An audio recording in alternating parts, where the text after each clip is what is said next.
I don't want to die. Ukrainians fear as invasion closes in.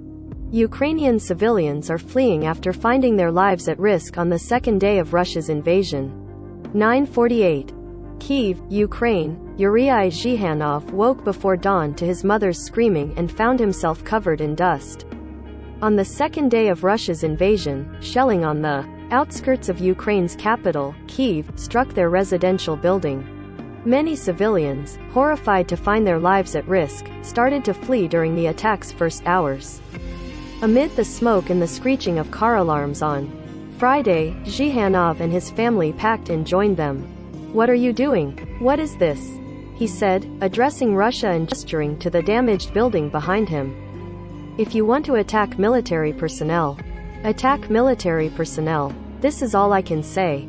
His weariness and shock reflected that of his country as people climbed out of bomb shelters, basements and subways to face another day of upheaval.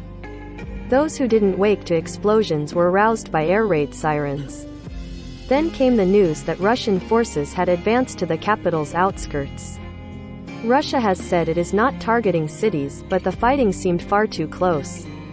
The body of a dead soldier lay near a Kyiv underpass. Elsewhere, fragments of a downed aircraft smoked in a residential area. Black plastic was draped over body parts found amid the brick homes. Armored personnel carriers drove down the city's streets. Soldiers on empty bridges established defensive positions. Residents stood uneasily in doorways of apartment buildings, watching. Outside a monastery, a woman lifted her hands toward a mural of saints and appeared to pray. In the port city of Mariupol, a young girl named Vlada wished for the assault to stop. "I don't want to die," she said. "I want all of this to end as soon as possible." Uncertainty compounded the fear. On a street in the Obolon district, Associated Press journalists saw a military truck disabled, its tires deflated.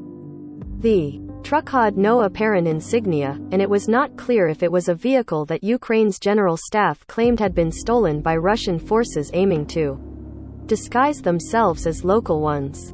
Ukrainians picked through the damage left by shelling.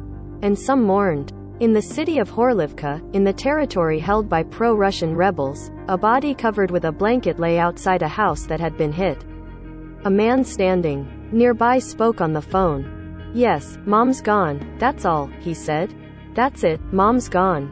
The UN Human Rights Office said it was receiving increasing reports of civilian casualties, with at least 25 deaths verified, mostly from shelling in airstrikes. The figures, we fear, could be much higher, agency spokeswoman Ravina Shamdasani said.